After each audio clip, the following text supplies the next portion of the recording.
Hello আসসালামু আলাইকুম guys, আশা করি সবাই ভালো আছেন। আশা করি আমাদের ভিডিওটা এনজয় করবেন। আমরা আজকে রওনা দিলাম মামুবেগনিয়া ছুটির দিনে আমাদের ইপু শহরের প্যারাকসাবা টেম্পেলে।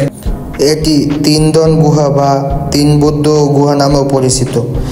একটি চুনাপাথরের গুহার মাধ্যমে নির্মিত এটি চীনা মন্দির এবং এটি ইপু প্যারাকের প্রাচীনতম এবং প্রধান গুহা মন্দির এবং এটি ইপু প্যারাক শহরের মেইন প্রাণকেন্দ্র থেকে 5 কিলোমিটার দূরে অবস্থিত। বর্তমানে এই মন্দিরের প্রবেশদ্বার হয়ে উঠেছে, সেটি 1890 সালে চীনের একজন সন্ত্রাসী দ্বারা প্রতিষ্ঠিত হয়েছিল।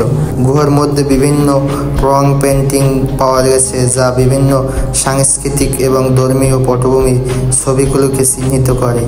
এই চিত্রগুলি বৌদ্ধ ধর্ম, তাওবাদ এবং হিন্দু ধর্মের উপাদানগুলিকে চিহ্নিত করে। বিশেষত কিছু রক পেন্টিং হিন্দু ধর্মের দেবতাদের চিহ্নিত করে, যেমন বিষ্ণু এবং পার্বতী।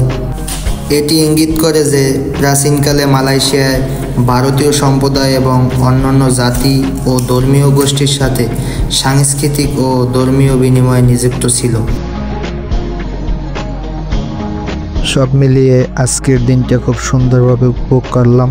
আল্লাহর দেওয়া অপরূপ সৃষ্টি উপভোগ করলাম।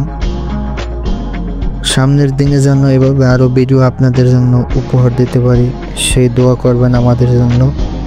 আজকের মতো বিদায় নিচ্ছি। আল্লাহ হাফেজ। সবাই ভালো থাকবেন। আসসালামু আলাইকুম।